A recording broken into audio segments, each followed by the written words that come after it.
back to being winter. It's Here too. crazy, It's very, really. very chilly here. There's ice and snow north of me. It's been raining. It's overcast. It's yucky and Oh cold. golly. And Yeah. your grid's not made up for that. Then No. they need to fix that. Yep. There you go, watching my news again. But I'm so excited about today because this man is from one of my favorite cities in the whole entire world. Well, And my kids are mad, mad, mad supporters of where he lives. well, you're So just going to come have on to take down, me, Chris. You're just going to come on have to down, take me. Abraham. Abraham, come on down. He's from Yes. There he Liverpool. is. Liverpool is one of the best cities in the whole world. It's so cool. Thank Welcome, you. Abraham. I thank you for having me on.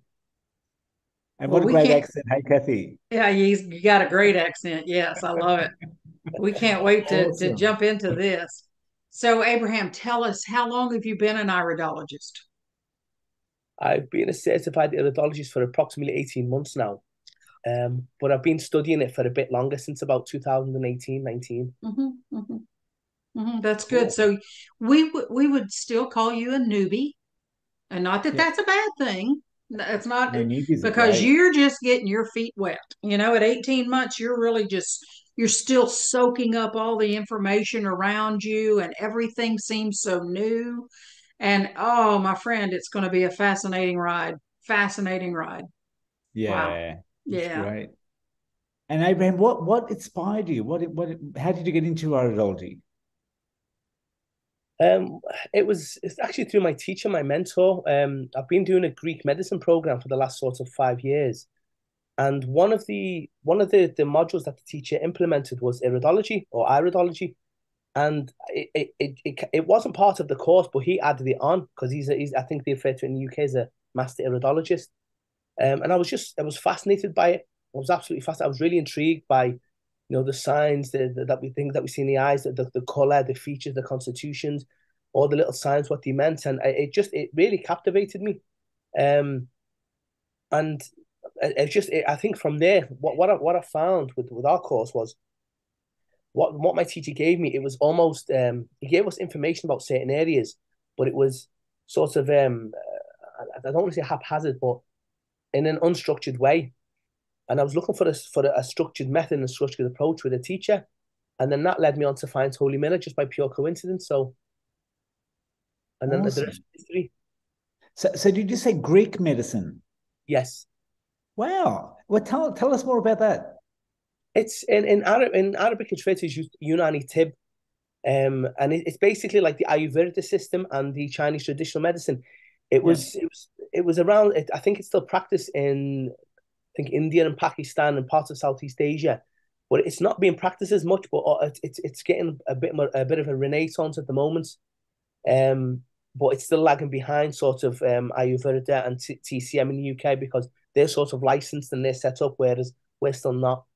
And again, it follows the work of Avicenna. I'm sure you know who he is. Yeah. And the work that he's done. So we're just working from that really. I've got to do some more study on that. What kind of a Greek am I? Well, I was going to say, you're the Greek god of iridology. Why aren't you telling us about this? I know. Like I've got to get my act together. Yes, you better. That sounds exciting. And then how did you come up with? How did you get onto Tony Miller? My teacher's got a textbook, and I've actually got it here. The Integrated Iridology book, and I found it really fascinating. I thought it absolutely excellent because my learning method, I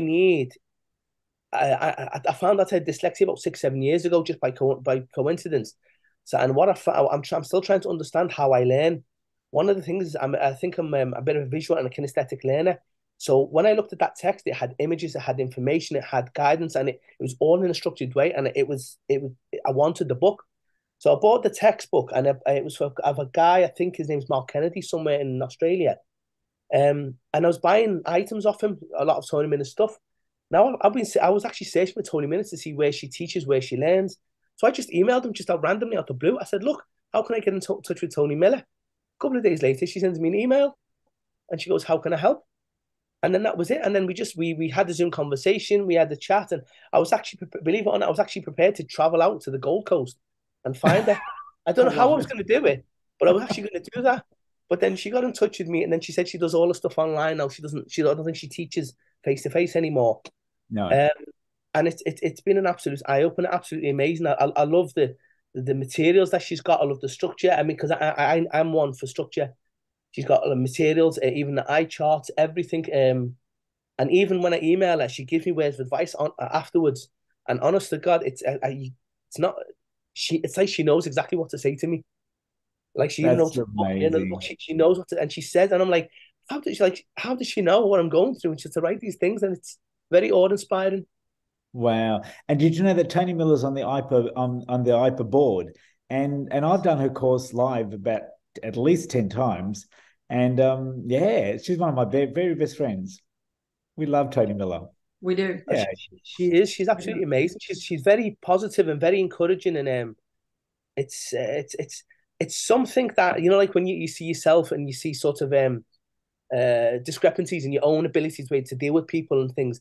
I think I need to learn that positivity and learn that ability that she's got, and that energy and that enthusiasm to help people, and something I need to work on myself. So Excellent.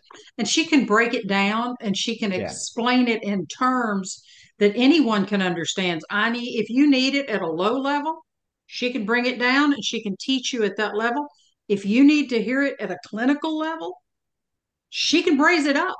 She can Yeah. talk any language you need to hear it in. So, I mean, kudos to her for the way she teaches, because she's a phenomenal teacher. She really is. Great. Well, that's great. And so Abraham, if you thought of all the things that you've learned, what's your favorite Iridology sign? I read this. I've been thinking about this since you sent me the email. I honestly can't say I have one at the moment. What? So I find each and everything fascinating. So I can't pinpoint. I mean, obviously, maybe in a few years' time, I might have a difference. What I'm finding really interesting at the moment, and again through Tony's work, is we're looking at the physical aspect, but we're looking at what the emotional aspect is of it. Yeah. That's really an absolute eye opener. Yeah. Absolutely. And it's absolutely amazing. It's if you'd have come to me 10 years ago and told me about this, I'd have said you were smoking some sort of drugs or whatever it was. But to see it and to see how it is now, it's absolutely amazing. And even when I say it to people, people go to me, like they'll go like that, open eye, say, tell me about my eye. And I'll say, well, I need to look at the camera and explain things. And then, like, I've seen someone yesterday, a friend of mine, and I saw that he had, just by speaking to him in his eye, he had a lower arcus and an upper arcus. So when you start to see things like that in people's eyes, and you're just fascinated by the emotional of what emotions he's gone through. And that's what's captivating me at the moment. Yeah. And I find when you see these signs, like sometimes there's no physical manifestation, but there is emotional ones. I love that. Right. Yes, I love your enthusiasm. I love to hear you're soaking it up, and I love to hear that. Yeah, I love to hear it when people are just so excited and they want to know more and they want to know more, and where did this come from and why did this happen and why is it happening to me? And it's things that you'll learn how to help your clients turn it off. You learned it, you can unlearn it. Especially if it's a behavior, you can unlearn it. So, oh man, it is such a process. It's a beautiful process too. Beautiful. I'm excited for you. Love it. It's absolutely amazing. Honestly, I get people like, I mean, for example, I was looking at someone's eye in work the other week, and she just said to me, I happen to carry a little torch with me, like the one from Tony, the side light, and I looked at her eye, and I could see the stomach region, the enzymes, and she didn't say anything to me, and I said, "Have you got an issue with your stomach?" And she just looked at me, and she beamed with this smile and went red, and she went, "I'm having an operation on my stomach." And then she said, "What can you tell me?" And I said, "Well, I can't without looking deeper." And we started having a chat, and then she elaborating a lot of her problems emanating from there. And without pushing myself onto her, she's going for the operation in that area. And I'd love to shout to her and say, "Don't seek down this route first, the alternative remedy the route. Then, if it doesn't work, at least you're going for the operation, because I don't want people to interfere, if you know what I mean, down that route. But you can't force them." Yeah, amazing. Yeah, it's beautiful. So, Abraham, do you have your own clinic or do you work from home? How do you work? At the moment, I'm working from home. With the lockdown, we couldn't get anywhere. I used to do like 1 day a week at clinic. Yeah. But again, with lockdown, I just put everything out of order. But luckily now, because I'm a shift pattern at work, I'm able to. Only funny enough this week, um, they put me on a shift rota, so I'm able to now identify days or days of the month where I can start going to and opening the clinic again. So that's hopefully the next step moving forward now, because I'm getting a lot of Cool. inquiries that people they don't want to do it online, they want to come and see me. Yeah. Unfortunately, a lot of people have not continued because of that reason. So hopefully they'll be able to come back soon. Yeah. Mhm. That's Mhm. great. And you're obviously very smart with all those books behind you. I wish, I wish, I wish. All right, Kathy, I think it's game time. I think so. So, Abraham, what we do, we have you pick a number between 1 and 36, and we're going to ask you a question that comes off of our board. Okay. So, pick a number. One. I'll pick number one. Number Oh, one. I don't One, think number we've one. ever had number one. Well, let's look.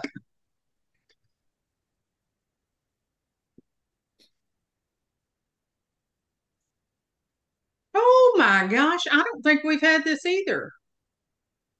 Oh, this is a good question. I like this. If you could have an iridology session with a famous celebrity, who Oh, would that be and why? Hmm. Now that caught you off guard. I don't know who that would be That either. think about that. Yeah. Do you know what? There's a few that I can think of. And I'm looking more towards the emotional aspect. Um, okay, someone I suppose I grew up admiring was Mike Tyson, the boxer. And then he went off the rails for a while, and then he's got what he's gone through and the things. So I'd love to have a conversation and see, look into his eyes and see, and then yeah, no doubt he'd unravel the emotional aspect of that, what's impacting him because you see his behavior. So I suppose that would be the reason why. I think that's excellent. That's cool. I love that answer. Yeah. Chris, do you have a response? Well, you know what? This is really weird, but the two people that came up in my head when you said that was, well, one's dead, one's Gandhi, but I would love to see just the strength of character he had to keep going and to keep on his fight and to keep Mhm. um, inspired, but that to move people like that would be Mhm. amazing. Mhm. And I'm actually thinking about it emotionally, really. But you know what? The other person that I thought of was Trump. I would just love to see just I mean, what makes him tick? Like yeah. Now you know that I did the birth order breakdown for him, don't you? Well, tell me again. He's a four girl, two Yeah, of boy. course. Yeah, Four girl, two boy. Yeah. yeah, That, which explains so much already.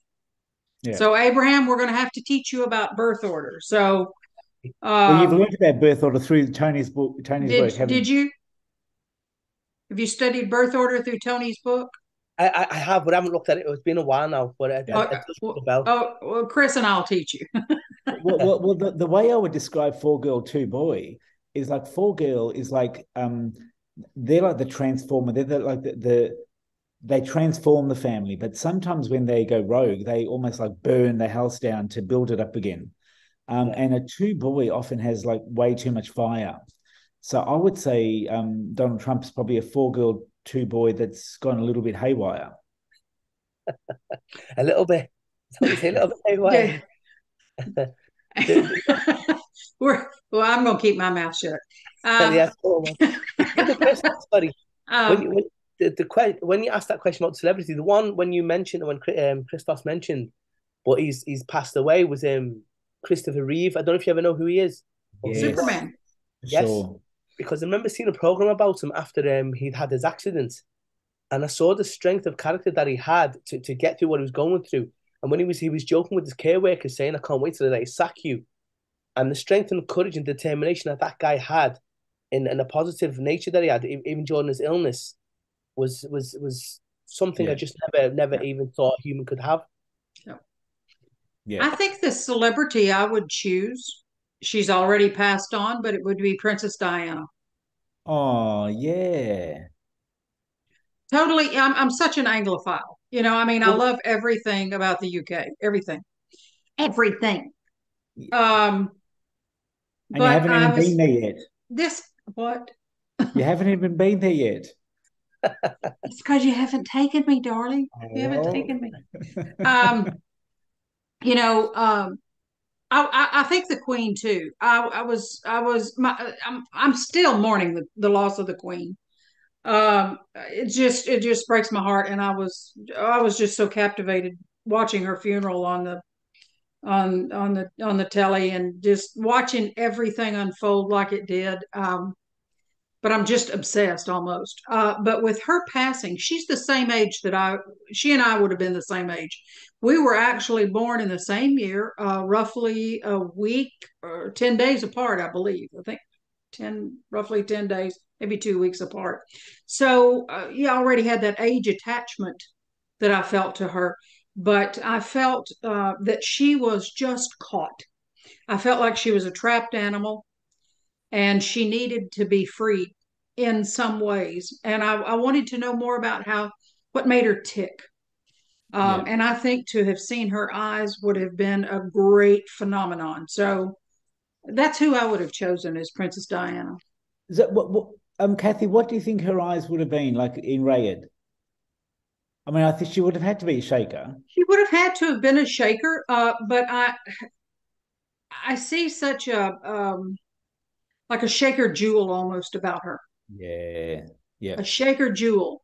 She knew how to get things done. Now she could turn on when she needed to turn on, but she needed to ramp down too when she needed to ramp down. So I do believe she was probably a shaker jewel in that Mm. aspect. I think she was an eloquent speaker when she spoke Yeah. and she got in front of people. And we know that the jewel has the ability to speak and captivate people. They're Yeah. visionaries. That's exactly what she was. So I see her as being that, but I would have loved to have looked a little deeper to see those behaviors Yeah. and just, just to see her soul through her eyes. I think she was Well, a beautiful, beautiful spirit. the royal family are very, very into homeopathy. So I wonder if someone in England has a photo of her eyes. You know what, King Charles, I could see him absolutely finding an iridologist and Oh having yeah, one for the rest of his life. they're very into natural Yep, medicine. yep, yep, Mm. yep, yep. Anyway, Maybe he'll hire back to me us. and I'll get to go to England. You think? I'll Why get to not? the That's right. UK. Maybe King Charles, if you're listening, I'm available. And crazy. That's part of it. Oh, Abraham, it's been so, so, so wonderful to meet you. Yes, it has. And I love your hair. You two must go to the same barber. Yes. I mean, I'm really privileged. Thank you for inviting me on as well for this. We're It's been a honored. real We're pleasure. And I'm going to come and have a personal Yellow Brick Road tour. Yeah, definitely. Whenever you come, just let me know and try and make time for you. I will. I love Liverpool. Where's my invitation? Well, you can come. Hello. Your invitation is open anytime. Okay. You Okay. just won't leave Texas. I You will bloody leave Texas. Texas. I will leave Texas in a heartbeat. Well, we Oh, thank you for joining us. We're going to let the world know about you. And trust me, this will get around the world. We have a yeah. lot of people seeing our little show right now. So who knows? King Charles may be calling you before he gets to me. Let's hope so. Yeah, Wow. and then I'll invite you as well. That would be cool. That would Yeah. be very cool. Well, we Anyway, thank you thank so you. much, Abraham. And Thank we'll you for your time.